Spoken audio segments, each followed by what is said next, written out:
So they were using visual cues to navigate to go to Obuasi.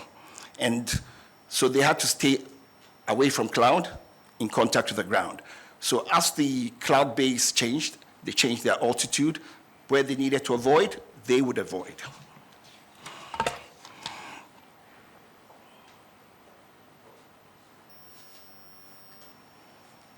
I'd like you to take a look at these two pictures.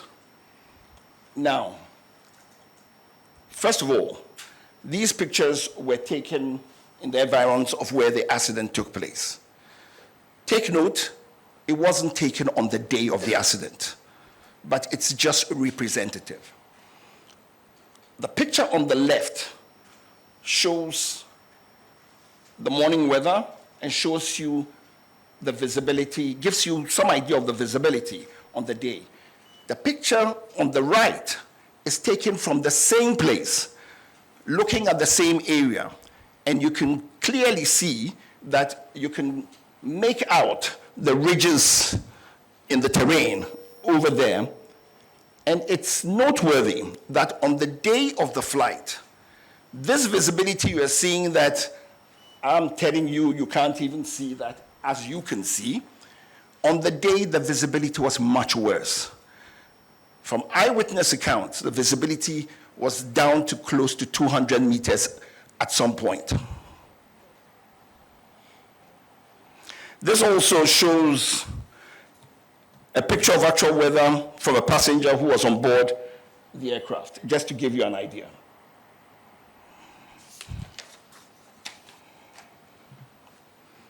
The weather in the southern Ghana was poor on the day, which delayed departure for about an hour.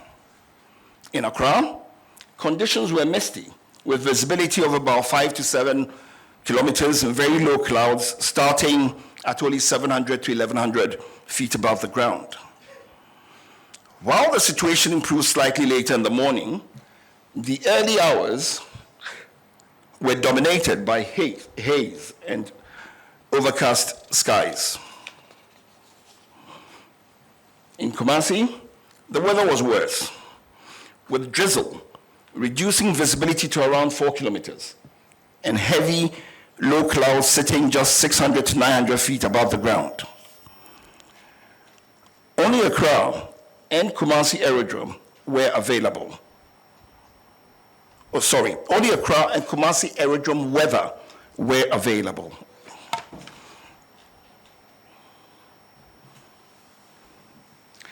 There was no formal information on the weather available to the pilots along the flight route.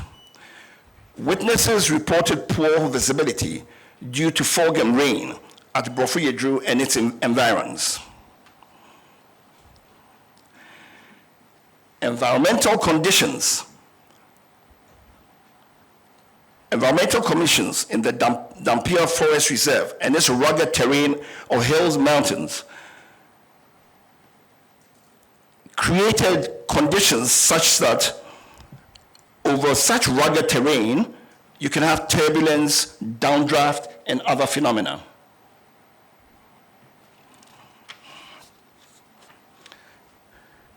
Now to look at this is what we're talking about. This is a known aviation phenomena when you have such rugged territory. And what ends up happening is turbulent wind currents occur usually around ridgelines, mountains, and hills, and can generate sink rates in excess of 1,000 feet a minute in moderate wind conditions. These sink conditions can often exist well above the barrier that induces the eddies.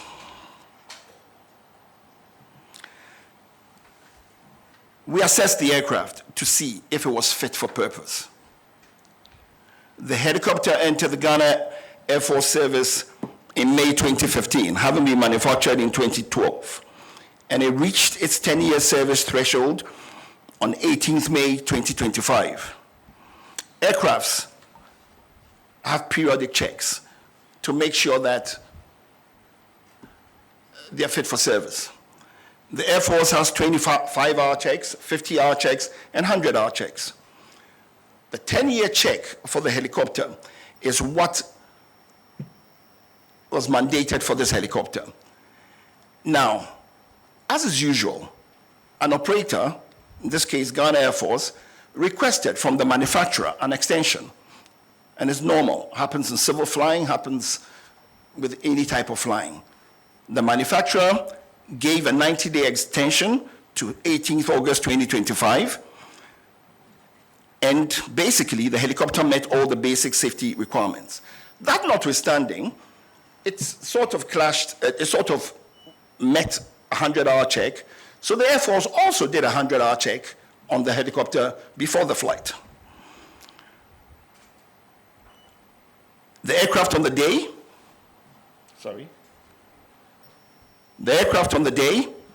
was declared serviceable and duly signed off by both the engineers and the captain. The flight data report indicates that the helicopter was in good working condition. The helicopter, however, did not have some avionic safety enhancements.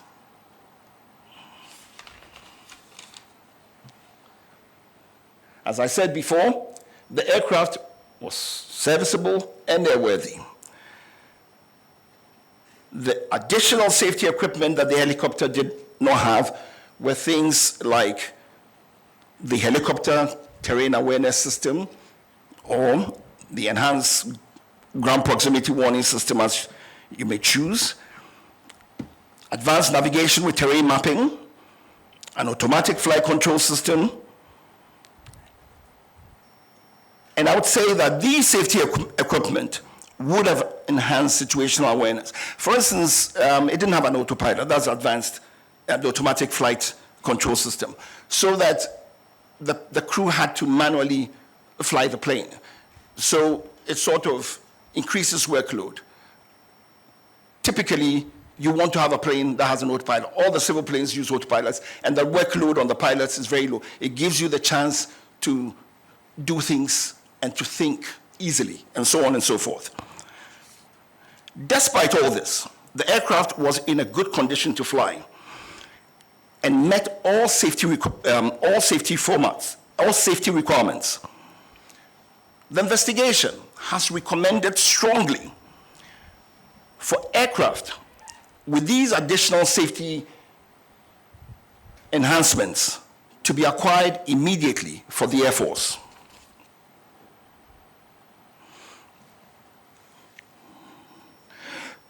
To rule out any potential human causes, we also examined the qualifications, experience, and competence of the crew. The captain has a postgraduate certificate in safety and accident investigation from Cranfield University, UK, in 2024. The captain was a qualified FAA, that's the Federal Aviation Administration, commercial and instrument-rated pilot from Bristol Academy, Florida, USA, in April 2015, 10 years ago. Within the Ghana Air Force, he was recategorized in March 2025 as a Cat C pilot. That is, a pilot qualified to be a captain on the helicopter, the Z9 helicopter. And he had a green instrument rating.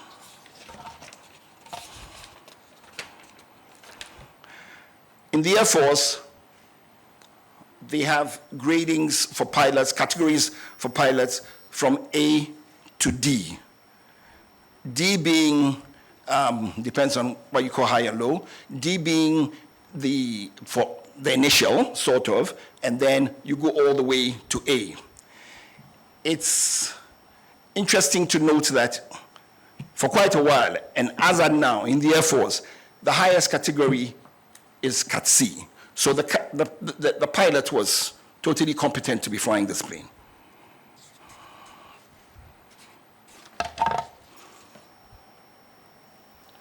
The co-pilot was also a qualified FAA commercial and instrument-rated pilot from Bristol Academy, Florida, and he qualified in April 2023. In December 2024, He was recategorized within the Ghana Air Force as a Category D pilot on helicopter type with a white instrument rating. To further rule out any potential human causes, we examined the medical and psychological records of the crew. A review of the medical and personal records revealed no known medical or psychological conditions in the captain, co-pilot, or technician at the time of flight. All three were described by witnesses as calm, prepared, and professional during the pre-flight activities. Fatigue or medication was not considered to have materially affected their performance on the day of flight.